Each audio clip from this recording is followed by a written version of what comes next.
আসসালামু আলাইকুম। একটা খবর মোটামুটি চারদিকে অল্প স্বল্পভাবে শোনা যাচ্ছে, সেটা হচ্ছে আমাদের রাষ্ট্রপতি চুপুকে হয়তোবা রাষ্ট্রপতি পজিশন থেকে সরিয়ে দেওয়া হবে। পুরো প্রসেসটা আমি জানি না। সেখানে আরেকটা জিনিস লক্ষণীয়, সেটা হচ্ছে আমাদের সেনাবাহিনী প্রধান রাষ্ট্রপতির সাথে সাক্ষাৎ করেছেন। এখন সেনাবাহিনী প্রধান রাষ্ট্রবাহিনীর সাথে সাক্ষাৎ বা এই যে চারদিকে যে ছোটখাটো আলাপ আলোচনা, নানা রকমের আওয়াজ উঠতেছে, বৈষম্য বিরোধী ছাত্র আন্দোলন থেকেও রাষ্ট্রপতিকে সরিয়ে দেওয়ার জন্য দাবি তোলা হয়েছে। সবকিছু মিলায় মোটামুটি একটা প্রজেকশন করাই যায় যে মুরব্বী হয়তো সরকারের প্রধান হিসেবে আর থাকছেন না। এখন মুরব্বী যদি সরকার প্রধান হিসেবে যদি না থাকেন, তাহলে মুরব্বীর জায়গায় এখন কাকে দেখা যাবে, অথবা পরিবর্তনটা কি হতে পারে? নানাজন তাদের প্রিয় পাত্র বা নানা রকম প্রোপাগান্ডা চালাচ্ছে, আমরা একে দেখতে চাই, একে দেখতে চাই, এইভাবে দেখতে চাই, এইভাবে দেখতে চাই, অনেক কিছু সামনে আসছে। সবই হচ্ছে যেটা বলেছিস, সংগঠন হওয়া, ঠিক আছে? 10 জন মানুষ নিয়ে 10 দিকে যদি 10 জন পোস্টার দিয়েছে, সোশ্যাল মিডিয়াতে যেটা হয় সে জিনিসটাই সামনে চলে আসে। সো আমরা তাকে হিসেবে চাই, তার জনসমর্থন কি আছে বা তার কোয়ালিটি কি আছে, তার যোগ্যতা কি আছে, সেটার বাছ বিচার করা হয় না। জনদাবিতে অথবা ভুয়া প্রোপাগান্ডা দিয়ে আলটিমেটলি লোকজন আনফেয়ার অ্যাডভান্টেজ নিতে থাকে।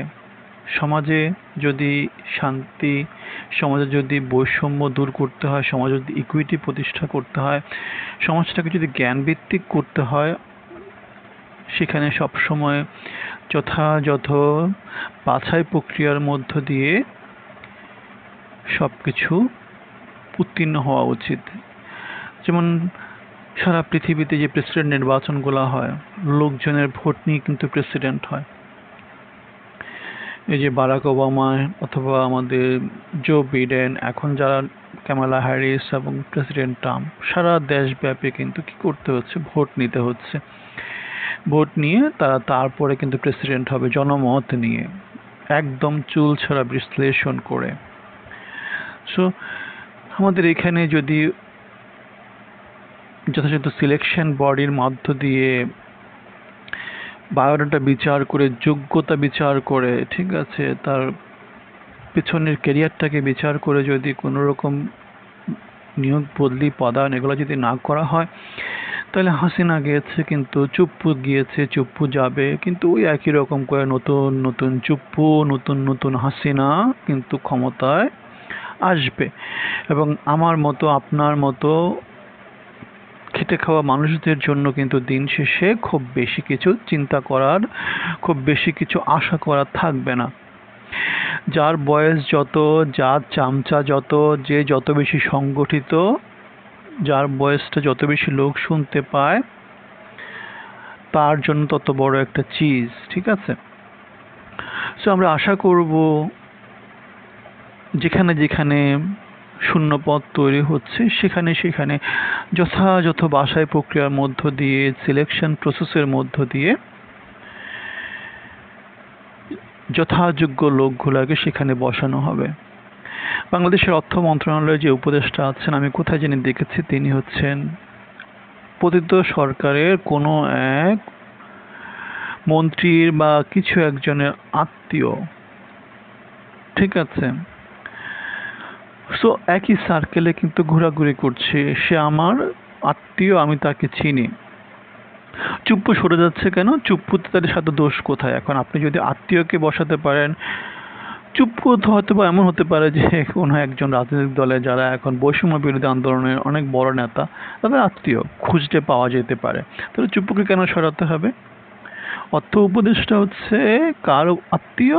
পতিত সরকারের কোনো এক মন্ত্রীর আত্মীয়। এখন চুপ্পুও তো হতে পারে যে বৈষম্য বিরোধী কারো বড় একজন, তো চুপ্পুকে সরিয়ে যেতে হচ্ছে কেন? খুব বেশি কারণ খুঁজে হয়তো পাওয়া যাবে না। চুপ্পু এ পর্যন্ত যে খুব বেশি 2 মাসে সরকার যা যা ডিমান্ড করেছে চুপ্পু কোনো কিছুতে ডিসঅ্যাগ্রি করেছে বলে আমার মনে হয় না। কেন সেনাবাহিনী যদি বলে, লোকজন যদি চাপ দেয়, এখন তো চুপ্পু হচ্ছে মাইনরিটি, তাকে যাই বলা হবে সে সেটাই করবে। তাহলে চুপ্পু হঠাৎ করে সরিয়ে দেয়া এত কি প্রয়োজন পড়লো? চুপ্পুর তো এমনিতে নিজস্ব কোনো সেইং নাই, কারণ বাংলাদেশের পদ্ধতিতে, শাসন পদ্ধতিতে সর্বময় ক্ষমতা হচ্ছে কার হাতে? প্রধানমন্ত্রীর হাতে। প্রেসিডেন্ট পদটা হচ্ছে একটা শোকেস টাইপের। চুপ্পুকে সরিয়ে দেওয়া এত ইম্পর্টেন্ট কিছু না, কিন্তু এই চারদিকে হাওয়া উঠছে, চারদিকে বাতাস উঠছে, বাঙালি তো হুজুগ, আর এর মধ্যে ঘোলা পানিতে কেউ একজন ওখানে রাষ্ট্রপতি হিসেবে ঢুকে যাবে। এখন রাষ্ট্রপতি পদ খালি হলে সেখানে কেউ একজন ঢুকবে, প্রধানমন্ত্রীর পদ খালি হলে সেখানে, আর মাঝখানে একটা ঘোলা পানি চলবে যে আর কাজ তো নাই, কাজ তো আর খুঁজে পায় না, সংস্কার কোথায় কী কী করবো, এর থেকে বরং এই কাজটা নিয়ে ব্যস্ত থাকে। আমি এর থেকে ডিফারেন্ট কিছু আসলে খুঁজে পাই না। ঠিক আছে, আপনার যদি মনে হয় অন্য কোনো কিছু আছে আমার কথার মধ্যে বা যুক্তির মধ্যে কোনো রকমের ফাঁকি আছে বা গ্যাপ আছে, বা আমি পুরো পিকচারটা ধরতে পারিনি, মন্তব্যে জানাবেন। সত্যিকার যে জিনিসটা গঠনমূলক, সেই জিনিসটাতে ফোকাস না করে চুপ্পুকে সরিয়ে দেওয়া, ওখানে নতুন একটা কিছুকে নিয়ে আসা, কাকে নিয়ে আসবে? প্রোপাগান্ডা টাইপের, সাংগঠনিকমূলক, সত্যিকার যোগ্যতাকে ধারণ না করে। হ্যাঁ, চুপ্পু অনেক অযোগ্য, ঠিক আছে, এখন ওখানে কি যোগ্য একজন বসবে? যোগ্যতার বিচার আপনি কিভাবে করবেন?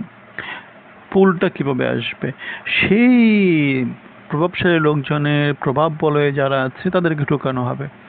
আমি আমার গত একটা ভিডিওতে বলেছি, বাংলাদেশের রাজনীতিতে সব সময় প্রভাব বলয়ে যারা থাকে তারাই ক্ষমতায় আসে, অন্য কেউ ক্ষমতায় আসতে পারে না। সো ভালো থাকবেন, ধন্যবাদ।